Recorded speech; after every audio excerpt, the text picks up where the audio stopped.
Bonjour à toutes et à tous, cette vidéo est la captation de ma deuxième intervention à l'IUT Lorient-Pontivy à l'occasion de la Fête de la Science 2019. Comme pour la première partie, le son est assez dégueulasse. J'ai toujours pas bougé le micro entre ma première intervention et ma deuxième. Ma faute. J'espère en tout cas que ça ne vous empêchera pas trop de profiter du visionnage et je vous souhaite une très bonne vidéo. Ce niveau d'objection. Donc pour ceux qui étaient là à la présentation de tout à l'heure, on avait parlé de biodiversité en parlant des bactéries et des bébêtes qui étaient sur notre peau. Là on va prendre un peu de hauteur, on va parler de biodiversité mais à l'échelle de la planète carrément. Ça parle de biodiversité, ça parle de biologie, mais cette fois-ci le format de la conférence est un peu différent. Si vous voulez, c'est plus un quiz. Donc je vais vous poser des questions, vous réfléchissez, vous pouvez répondre et ça se fait au bras levé, on va faire des petits votes comme ça. Ça vous va ? Cool. Grâce aux fonctionnalités presque sans limite du lecteur de YouTube, vous pouvez également participer au quiz de cette vidéo. Pour ce faire, vous avez juste à cliquer sur l'icône qui apparaît en haut à droite de votre écran à chaque fois qu'une question est posée. Je compte sur vous, bonne chance! Premièrement, première question pour vous chauffer, est-ce que la fête de la science à Lorient c'est cool? Qui pense que c'est extraordinaire? Lève la main. C'est la meilleure soirée de votre vie, levez la main. La représentation d'Antoine, c'est moi Antoine, c'est vraiment le clou du spectacle. Et la réponse D. Ouais. Excellent, c'est bon, vous y êtes. Donc, courage, c'est parti, il va falloir répondre à toutes les questions. Alors, si on prend, à votre avis, tous les mammifères, quel pourcentage des espèces de la planète est-ce que ça représente? Je dis ça parce que si vous prenez n'importe quel enfant à l'école primaire, vous lui demandez de dessiner quelque chose de vivant, il y a de fortes chances qu'il se dessine à lui, un camarade de classe, ou qu'il dessine son chat ou son chien. Dans tous les cas, ce sera un mammifère. Je dis ça pour vous équilibrer un peu dans la réponse. Du coup, si on prend tous les mammifères, quel pourcentage des espèces de la planète est-ce que ça représente? Qui pense 0,0006%. Ok. 4 personnes. 0,3%. Ok. 4%. Et 13%. Perdu. Non, c'était 0,3%. Donc si l'ensemble des espèces c'était ce gros camembert, la petite frange verte c'est les mammifères. Donc rendez-vous compte, l'espèce humaine est une espèce parmi les mammifères. Donc elle est une espèce parmi un groupe qui ne représente même pas un demi% de l'ensemble des espèces de la planète. Je vous posais cette première question qui permet d'aborder deux thèmes vraiment essentiels. Déjà, qu'est-ce que c'est quelque chose de vivant? Tout le monde a une définition intuitive de ce que c'est quelque chose de vivant. Si jamais vous devez décrire, donner une définition à qu'est-ce que c'est le vivant, bah souvent ça coince. Essayez, vous verrez. Par exemple, la définition qui est retenue, une des définitions qui est retenue, peut dire que est vivant toute chose qui est constituée de cellules, peut se reproduire et assure la production de ses propres constituants. Vous voyez que c'est hyper large, il y a plein de choses qui peuvent entrer dans la définition. Et c'est même pas une définition consensuelle, il y a plein d'autres définitions qui peuvent être prises, la NASA prend des choses encore plus larges, mais nous allons laisser cette question de côté et nous contenter de dire que le vivant, c'est large. Et ensuite, une espèce. Qu'est-ce que c'est une espèce? Ça aussi, probablement vous savez ce que c'est une espèce intuitivement, si vous devez définir, même question, même combat. Là aussi les scientifiques se battent. On a une définition d'espèce qui existe, ils disent que deux individus sont d'une même espèce quand ils peuvent se reproduire ensemble et faire une descendance fertile. Mais là non plus ça marche pas, parce que par exemple vous avez le gros lard qui est l'hybride entre un grizzly et un ours polaire. Donc outre le fait qu'il ait un nom rigolo, le gros lard peut se reproduire, du coup ça marche pas, parce que le grizzly et les ours polaires c'est des espèces différentes, pourtant ils ont une descendance fertile. On est un peu coincé, on va se contenter de dire que l'espèce c'est large. Pourtant, ça n'a pas empêché les biologistes, depuis le début de la biologie et même avant que la biologie existe, d'inventorier les espèces et de commencer à faire des listes. D'ailleurs, à votre avis, combien répertorie-t-on d'espèces d'êtres vivants à l'heure actuelle? Alors, on repart sur une question au bras levé. Qui pense qu'il y a 100 000 espèces d'êtres vivants sur la planète? Ok, vous êtes raisonnable, c'est pas mal. Qui pense qu'il y en a 584 096? Vous pensez que c'est un piège, vous avez peut-être raison. Qui pense qu'il y en a 1 900 000? Et qui pense qu'il y en a 4 millions? Ha! Vous êtes fait avoir. Il y en avait 1 900 000. C'est comme ça qu'on les estime. Du coup, si on reprend notre camembert de tout à l'heure, ça fait 5 500 mammifères connus et 1 894 500 autres espèces. Sauf que ça, c'est juste les espèces connues, les espèces inventoriées. Parce qu'on est à peu près sûr on est même certain qu'on ne connaît pas toutes les espèces de la planète. Il y a des modèles mathématiques, en se basant sur le rythme de découverte d'espèces, qui prévoient le nombre total d'espèces qui existent sur la planète et qu'on n'a pas encore découvert. Et quand on prend en compte ces chiffres, eh bien, on se retrouve que ça fait très peu. En gris, c'est les espèces connues. En brique, c'est toutes les espèces inconnues. Il y aurait en tout plus de 11 millions d'espèces, rendez-vous compte, c'est juste énorme. Et on est toujours là, nous on est là, hein, les mammifères c'est là. C'est pas beaucoup, hein. Là, on dit que y a des groupes d'êtres vivants, comme les mammifères. Il y a d'autres groupes d'êtres vivants. Il y a un groupe plus large, les animaux, il y a les plantes, etc.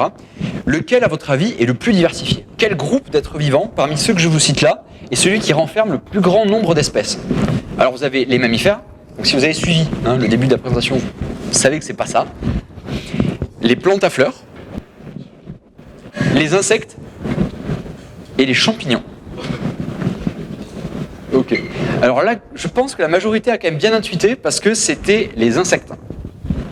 Et alors, pas qu'un peu, puisque aujourd'hui, dans l'ensemble des espèces inventoriées, plus d'1 million des espèces recensées sont des insectes. Vous vous rendez compte? Si un alien venait sur la planète et qu'il décidait d'abducter au hasard une espèce sur Terre, il y a plus d'une chance sur deux qu'il chope un insecte. Donc vous voyez, les films américains où on se fait tous kidnapper par des aliens, en fait ça fait longtemps qu'ils ont déjà kidnappé des gendarmes. Alors l'estimation est un peu moins valide quand on prend les espèces estimées. En fait on estime qu'il y en a un peu moins de 50% des insectes sur les espèces totales, mais ça reste quand même l'immense majorité d'insectes. Mais du coup, ce qui est bizarre, il y a des groupes comme ça, les mammifères ou les plantes à fleurs, il y a assez peu d'espèces, même s'il y en a quand même beaucoup, et des groupes comme les insectes qui représentent plus de la moitié des espèces du vivant. Donc, à votre avis, comment est-ce qu'on peut interpréter le fait que tel ou tel groupe soit plus diversifié? Alors là, on rentre dans le biologique un peu velu, accrochez-vous. Soit c'est un succès évolutif. Donc, succès évolutif, quelqu'un? Ok. Soit c'est le pur fruit du hasard. Soit c'est une branche du vivant mal adaptée, et en fait elle est instable, et du coup elle donne plein d'espèces. Et dernière, c'est le taxon préféré du créateur. Ouais, les trois trolls là du coin, je vous ai vu. Et bien en fait on estime que c'est par rapport à un succès évolutif. En fait, si un taxon ou un groupe est entre guillemets mal adapté, je mets des gros guillemets parce que s'il y a un biologiste évolutionniste ici, il va juste me tirer une balle dans le front. On va dire que si une espèce ne parvient pas à développer des adaptations lui permettant de faire face à son environnement, eh bien elle s'éteint. Par exemple, là, à gauche de la slide, je vous ai mis des exemples d'espèces. C'est la faune des Diacara, des espèces qui ont plus de 500 millions d'années, super vieux, et qui sont aujourd'hui toutes éteintes. On a des trucs assez originaux, par exemple ça, c'est un animal en forme de plume, comme ça, qui était enraciné à la base. Ça, c'est une espèce de pseudo-oursin avec une symétrie d'ordre 3, qui n'existe absolument pas aujourd'hui sur Terre. Donc des choses assez originales qui aujourd'hui ont complètement disparu. Et au contraire, on a des gros succès actuels, comme les insectes, qui sont particulièrement diversifiés, parce qu'il y a un succès évolutif. Et pourquoi ce succès évolutif chez les insectes? On l'attribue essentiellement à leurs appendices articulés, les pattes qu'ils ont là et les pièces buccales. Avec de très légères modifications de ces appendices, vous obtenez plein de modes de locomotion différents et de modes d'alimentation différents. On connaît des insectes qui marchent, comme les fourmis. Vous avez des insectes qui volent, comme les coccinelles. Il y en a qui se déplacent sur l'eau, il y en a qui creusent.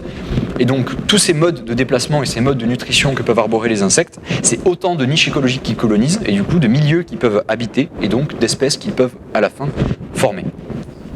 Donc, taxon diversifié égale succès évolutif. Du coup, je vous ai dit qu'il y a des espèces qui s'étaient éteintes, d'autres qui étaient apparues, et il y a des groupes qui se diversifient, d'autres qui s'éteignent. À votre avis, depuis l'aube des temps, comment le nombre d'espèces sur Terre évolue? Comment il change? Le terme d'évoluer, il est un peu ambigu. Comment est-ce que le nombre d'espèces change depuis l'apparition de la vie? A, il est constant, on a à peu près toujours le même nombre d'espèces. Ou alors il est en croissance, on a une augmentation du nombre d'espèces. Ou alors il oscille. Ou alors il est en diminution. Ok. Eh bien ça c'est une question piège les amis. Puisqu'en fait, bon, il n'est pas constant, mais en fait ça dépend de l'échelle de temps. Parce que si vous prenez un temps très long, vu qu'avant, au premier âge de la Terre, il n'y avait pas de vie, il n'y avait rien, et aujourd'hui il y a plusieurs millions d'espèces, et du coup forcément ça a augmenté. Du coup, temps long ça monte. Temps très court, en quelques années, avec la crise d'extinction dont on est un petit peu la cause en ce moment, hein, on en reparlera un peu tout à l'heure, ben, ça a plutôt tendance à diminuer. Par contre, si on prend un temps plus moyen, de l'ordre du milliard d'années, que moyen à l'échelle géologique, ben là, du coup, c'est plutôt en oscillation. Et pour s'en rendre compte, c'est un petit peu compliqué. Il faut parler du paléontologue américain Jacques Sapkowski, juste le mec le plus cool de la Terre, avec son chien. Il a quand même l'air vachement sympa. Et ce type s'est décidé, à un moment, de prendre les fossiles d'animaux marins dans des collections et à les répertorier dans un graphique comme ça. Et en gros, pour chaque âge géologique, il notait le nombre de familles d'espèces de fossiles qu'il relevait. Ce qui donne une espèce de courbe d'évolution de la biodiversité en fonction du temps. Et ça ressemble plutôt à une croissance, si jamais vous deviez analyser vous-même le graphe. Cela dit, si on laisse la question de la croissance de côté, on voit des pics vers le bas, comme ça, de biodiversité, que le bon Sapkowski a interprété comme des crises d'extinction de masse de la biodiversité. Il en a compté 5. Bon, ce que je vous dis pas, c'est qu'il s'était un peu planté, Sapkowski, parce qu'il n'avait pas compté un biais. En fait, c'est normal de trouver peu de vieux fossiles, parce que plus le fossile est vieux, plus il y a de chances que la météo l'ait détruite, ou tout autre événement géologique. Du coup, il y a un biais d'échantillonnage, si vous voulez. Plus un truc est vieux, plus c'est normal qu'il y ait peu d'échantillons. Du coup, si on prend en compte ce biais d'échantillonnage, ce qui a été fait quelques années après par d'autres chercheurs, ben, on corrige la courbe, et là on se retrouve avec une courbe qui ressemble beaucoup plus à des oscillations, et dont la croissance est beaucoup moins flagrante. On retrouve nos 5 crises d'extinction que Sapkowski avait identifiées. Donc ce n'est pas des petites crises d'extinction. Pour être qualifiées comme crises massives d'extinction, ce sont des crises qui représentent une disparition de au moins 75% des espèces d'animaux marins. Et vous en connaissez au moins une de ces crises. Vous connaissez la crise qui a vu l'extinction des dinosaures. C'est elle, c'est la dernière. C'est à la fin du Crétacé, c'était il y a 66 millions d'années. Et c'est en partie à cause d'une grosse météorite. Vous connaissez l'histoire ? Et bien, en fait, cette météorite, on sait où elle est tombée. Elle est tombée dans le cratère de Chicxulub. C'est au nord du Mexique, juste ici. Là, vous avez les USA ici, là, vous avez l'Amérique du Sud. Et là, paf, vous avez le Mexique. Le cratère, il est juste là. Et donc, du coup, c'est ce cratère qui a en partie causé la fin des dinosaures. Il ne faut quand même pas retenir que c'est le cratère à lui seul qui a rasé tous les dinosaures. Parce qu'en fait, à la même période, il y a aussi une très forte activité volcanique. Donc en fait, c'est un petit peu les deux. Donc la réalité est toujours plus complexe que ce qu'on vous raconte. Du coup, on a dit, la biodiversité, elle change au cours du temps. Il y a beaucoup de biodiversité, et nous, on est un tout petit bout. Et ensuite, on sait qu'elle n'est pas homogène à l'échelle de la planète. Il y a des endroits où il y a une plus forte biodiversité que d'autres. Par exemple, au bois de Vincennes, à côté de Paris, vous serez d'accord pour dire qu'il y a probablement une biodiversité un peu plus faible qu'en forêt amazonienne. Probablement. Du coup, qu'est-ce qu'on dit d'un écosystème avec une forte biodiversité ? A, ça veut dire que c'est un ancien écosystème. Ok. B, ça veut dire qu'il résiste mieux à des perturbations. Ok. C, il est isolé de toute activité humaine. Et D, il est particulièrement fragile. Ben alors, là aussi, je pense que la majorité a bien intuité. Alors, il n'y avait qu'une seule bonne réponse, c'est il résiste mieux à des perturbations. Alors, point 1, pourquoi ça ne peut pas être un ancien écosystème ? Parce qu'en fait, c'est pas forcément parce qu'on est ancien qu'on a beaucoup de biodiversité, même au contraire. Au début des âges d'un écosystème, il est colonisé par plein d'espèces, du coup la biodiversité qui monte en flèche, il atteint un maximum, et après, c'est une poignée d'espèces qu'on va dire plus compétitives, qui prennent le dessus sur les autres, et du coup, la biodiversité qui diminue jusqu'à la fin de l'écosystème. Du coup, en fait, le pic, il n'est pas dans les derniers âges de l'écosystème, mais plutôt dans les étapes antérieures. Premier point. Ensuite, il est isolé de toute activité humaine.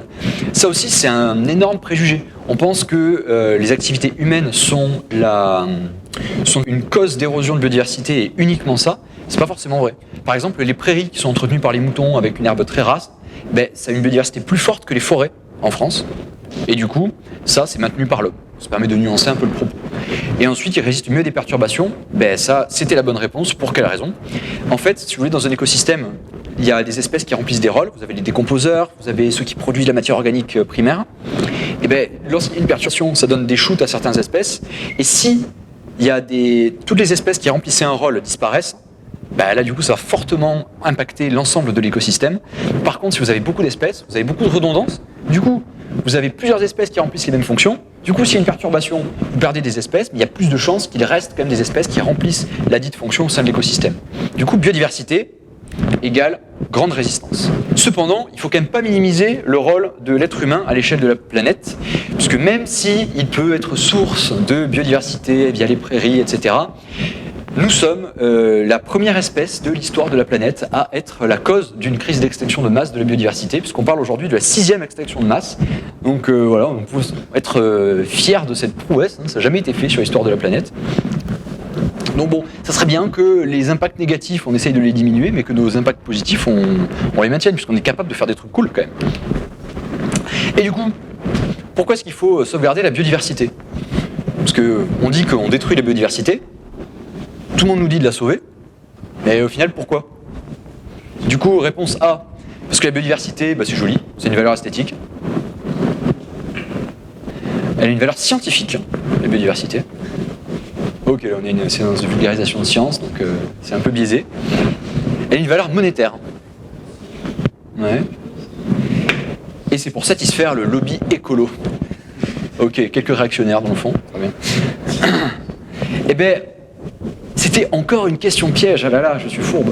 En fait, non, c'est pas pour satisfaire le lobby écolo, même si le lobby écolo existe, c'est pas pour son bon plaisir, il y a de bonnes raisons.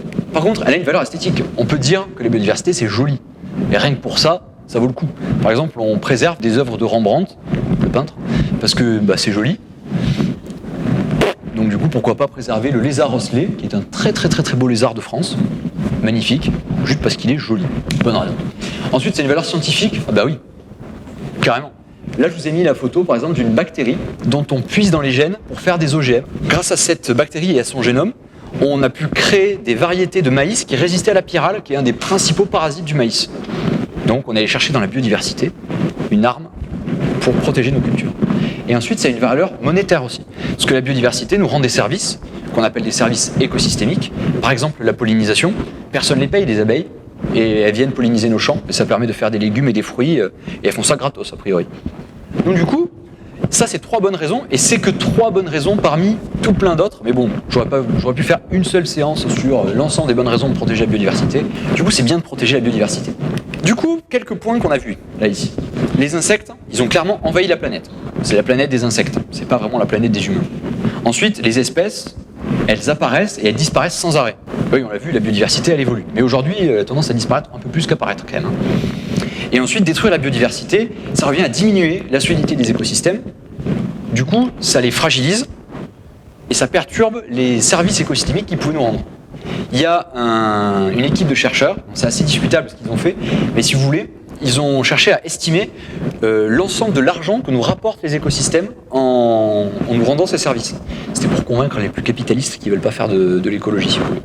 Et ils ont estimé que protéger l'environnement à l'échelle de la planète, aujourd'hui, ça coûterait 4 milliards d'euros. C'est énorme, mais que ça rapporterait bien plus de 14 milliards d'euros, en fait, en services rendus pour nous.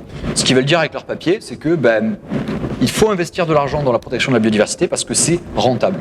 Mais positivons, on va rester sur une note positive puisqu'on a dit que l'humanité était capable du meilleur en protégeant la biodiversité et en créant un axe de biodiversité.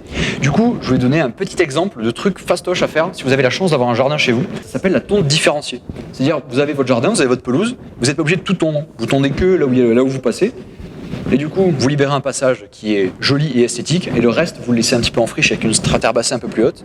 Et ça accueille vachement de biodiversité. C'est un petit geste, entre guillemets, même si ça vous fait gagner du temps, c'est moins de temps à tondre. Et derrière, ça rend un fier service à la biodiversité. Je vous remercie pour votre attention.